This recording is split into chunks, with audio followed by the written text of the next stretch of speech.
பேனாவால் சின்ன ஒரு டாட் வைக்கக்கூடிய அளவுக்கு அவ்வளோ சின்னது. இதில் எவ்வளோ பெரிய ப்ரோக்ராம் வந்து இறைவன் பண்ணி வச்சுருக்கான்னு பாருங்கள். இதெல்லாம் ஒரு வேலை. இது கடையில் 20 ரூபா கொடுத்துட்டு வாங்கிட்டு போயிடலாமா? இது ஒரு வேலைன்னு சொல்லிட்டு 20 நாள் டெய்லி தண்ணி ஊற்றணும், டெய்லி வந்து பார்க்கணும், இதெல்லாம் ஒரு வேலைன்னு நினைக்கலாம். இது வந்து சும்மா லேஸ் அப்படி கசக்கணும்னா அந்த விதைகள் இருக்கும் பாருங்கள், உங்களுக்கு கருப்பு கருப்பாக இருக்குன்னு அந்த விதையை எடுத்துக்காட்டினா இதுக்குள்ளாக தான் அந்த விதை இருக்கும். ஏற்கனவே பறித்தது போக மீதி இது வந்து ஒரு 23-24 நாள் ஆயிடுச்சு. பிஸ்மில்லா. நண்பர்களே, 2-3 நாளைக்கு முன்னாடி நம்ம ஒரு ஃபோட்டோ ஒன்று போட்டிருந்தோம். எங்கள் வீட்டு மொட்டை மாடி தோட்டத்தில் நம்ம கீரை வந்து பறிக்கிற மாதிரி ஒரு ஃபோட்டோஸ் வந்து போட்டிருந்தேன். நேரில் பார்த்துட்டு நிறைய பேர் வந்து அந்த கீரையுடைய விதை வந்து நீங்கள் எங்கே வாங்கினீங்க அப்படின்னு சொல்லிட்டு நிறைய பேர் கேட்டிருந்தாங்க. ஒரு சில பேர் வந்து மெசேஜ் அனுப்பியிருந்தாங்க, இந்த விதை எங்கே கிடைக்குது சொல்லுங்கள், நாங்களும் வாங்கி போடுறோம் அப்படின்னு சொல்லிட்டு. ஸோ அதை வந்து மக்களுக்கு ஒரு யூஸ்ஃபுல்லாக இருக்குமா, இது ஒரு சின்ன வீடியோ போட்டுடலாம், அந்த விதை வந்து எப்படி நம்ம ரெடி பண்ணணும் அப்படிங்கிறத ஒரு வீடியோ போட்டுடலாம் அப்படிங்கிறது தான் வீடியோங்க. நம்ம வந்து விதை வந்து காசு கொடுத்து வாங்கலை, அது வெளியில் எங்கேயுமே வாங்கலை, நம்ம வீட்டிலே ரெடி பண்ணோம். நிறைய நர்சரிகளில் இந்த மாதிரி விதைகள் விற்கக்கூடிய இடங்களில் விதைகள் கிடைச்சாலும், இந்த தென்னங்கீரை விதை கிடைச்சாலும் நம்ம இதை என்ன பண்ணோம் அப்படின்னு பார்த்தீங்கன்னா, தென்னங்கீரை பொதுவாக நம்ம கடையில் வாங்குவோம். வாங்கிட்டு கீரையெல்லாம் பறிச்சுட்டு அந்த கீழே வேர் பகுதி இருக்கும், இந்த வேர் பகுதியை இந்த மாதிரி இதில் ஊண்டி வச்சுட்டேன். ஒரு 2-3 இதில் நான் ஊண்டி வச்சுட்டேன். ஒரு குறிப்பிட்ட நாளில் ஒரு மாதத்தில் பார்த்தீங்கன்னா இந்த மாதிரி மேலே வந்து பூ விட்ருங்க. அதுக்கு பார்த்தீங்களா, இது வந்து அது பூ பூத்துரும். இது நல்லா முத்தி காஞ்சிதுன்னு சொன்னால் இதுக்குள்ளாக தான் அந்த விதை இருக்கும். நம்ம ஆல்ரெடி ஏற்கனவே ஒன்று வச்சு முத்தி காஞ்சி போயிருக்கு பாருங்கள். இதுலேருந்து தான் அந்த விதையை எடுத்து நான் தூவி விட்டேன். நான் விதைக்காண்டி ஒரு 4-5 இதை அப்படி பிடுங்காமல் விட்டுட்டேன். இந்த இருக்குது பார்த்தீங்களா, இது எப்படி விட்டுட்டோம்னு சொன்னால் இது வந்து என்ன பண்ணும் அப்படின்னு பார்த்தீங்கன்னா இந்த மாதிரி காஞ்சி போயிடும். காஞ்சி போயிருச்சுன்னு சொன்னால் நம்ம இதுலேருந்து விதை எடுக்கலாம். அந்த விதையை நான் எப்படி எடுக்கிறேங்கிறத நான் உங்களுக்கு எடுத்து காட்டுறேன். இப்போ இதுதான் பாருங்கள், அது காஞ்சி போனால் இது விதை, இதுலேருந்து நம்ம விதை எடுக்கிறோம் பாருங்கள். இதை வந்து இப்படியே உருவி எடுக்கிறேன். அந்த பூவை அப்படி கையால் உருவினா அப்படி வந்துடும். இந்த வந்துருச்சு பாருங்கள். இதை வந்து சும்மா லேஸ் அப்படி கசக்கணும்னா அந்த விதைகள் இருக்கும் பாருங்கள், உங்களுக்கு கருப்பு கருப்பாக இருக்குன்னு அந்த விதையை எடுத்து காட்டுறேன்.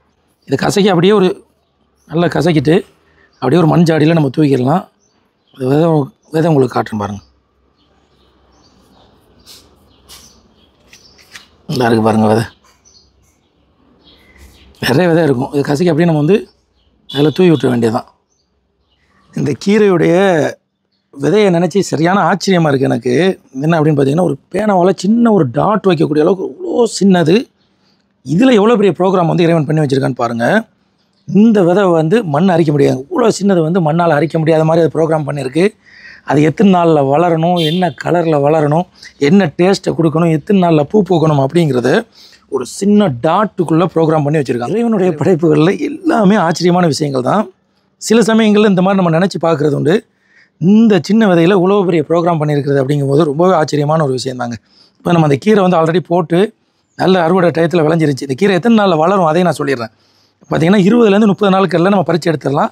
ப்ராப்பராக தண்ணி கொடுக்கணும். இப்போ இந்த கையில் உள்ள விதையை வந்து நான் இது கீழே போட்டுடுறேன். இப்போ ஆல்ரெடி நம்ம போட்டு தான் உங்களுக்கு பறிக்க போகிறோம். ஏற்கனவே பறித்தது போக மீதி இது வந்து ஒரு 23-24 நாள் ஆயிடுச்சு. பிஸ்மில்லா. பாருங்க எவ்வளோ அழகாக வந்திருக்குன்னு. அப்படியே இதுக்கு மேலே விட்டுட்டோம்னா 25 நாள் 30 நாள்லாம் போயிடுச்சுன்னு சொன்னால் அது முத்தி இந்த இடத்துல அந்த பூ விட ஆரம்பிச்சிடும், டேஸ்ட் இருக்காது. 20-30 நாள் நம்மளுக்கே தெரியும், பார்த்து பறிச்சிடணும். பாருங்கள், இது வந்து ஒரு நியாயமான கீரை, நல்லா வளர்ந்துருக்கு, நம்ம வீட்டிலேயே வளர்ந்தது. நிறைய பேர் நினைக்கலாம் இதெல்லாம் ஒரு வேலை, இது கடையில் 20 ரூபா கொடுத்துட்டு வாங்கிட்டு போயிடலாமா, இது ஒரு வேலைன்னு சொல்லிட்டு 20 நாள் டெய்லி தண்ணி ஊற்றணும், டெய்லி வந்து பார்க்கணும், இதெல்லாம் ஒரு வேலைன்னு நினைக்கலாம். நீங்கள் எவ்வளோ தான் பெரிய விஷயமாக இருந்தாலும் காசு கொடுத்து வாங்கினாலும் நம்ம வீட்டில் சொந்தமாக இந்த மாதிரி நம்ம அறுவடை பண்ணி சாப்பிடக்கூடிய சந்தோஷமே வேறுங்க. அதுக்கு வந்து எவ்வளோ மதிப்பே கிடையாது. அதனால் இது வந்து ஒரு பொழுதுபோக்கு அப்படின்ட்டு சொல்லலாம். அதுக்கு வந்து எத்தனையோ ஸ்ட்ரெஸ்ஸில் இருப்போம், மன அழுத்தத்தில். இந்த மாதிரி டெய்லி காலையில் வந்து இதுக்கு தண்ணி ஊற்றி, இது விலை கம்மியாக இருந்தாலும் இது வந்து இதுக்கு தரக்கூடிய அந்த மன நிம்மதிக்கு வந்து பெருமதியே கிடையாது. அதனால் நீங்களும் வாய்ப்பு கிடைச்சின்னு சொன்னால் அந்த மாதிரி ஒரு சின்ன ஒரு பக்கெட் இருந்தால் கூட இந்த தென்னங்கீரை விதையை அதில் போட்டு வச்சிங்கன்னா ஒரு குடத்தை அறுத்து போட்டு வச்சாலே ஒரு நாளைக்கு தேவையான கீரையை ஒரு 20 நாளில் நம்ம பறிச்சிடலாம்.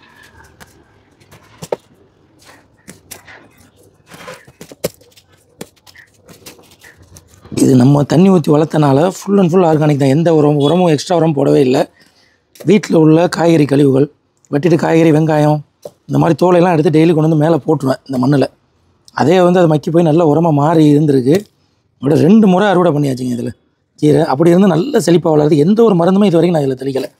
சின்ன மருந்து கூட எதுவுமே பண்ணலை. அவ்வளோ செழிப்பாக இருக்குது. ஒரு சின்ன பூச்சி கூட இல்லை. நீங்கள் பார்க்குறீங்க பாருங்கள். எனக்கு ஆச்சரியமாக தான் இருக்குது. நம்ம எதுவுமே போடலை, எந்த பூச்சிக்கொல்லி எதுவுமே உரம் எதுவுமே தெளிக்கலை. இவ்வளோ செழிப்பாக வந்திருக்கு. தண்ணி தான் ஊற்றினேன். ஆனால் அதுக்கு முன்னாடி நிறையா காய்கறிகளுடைய கழிவு நிறைய போட்டிருக்கேன் அது உள்ளாக.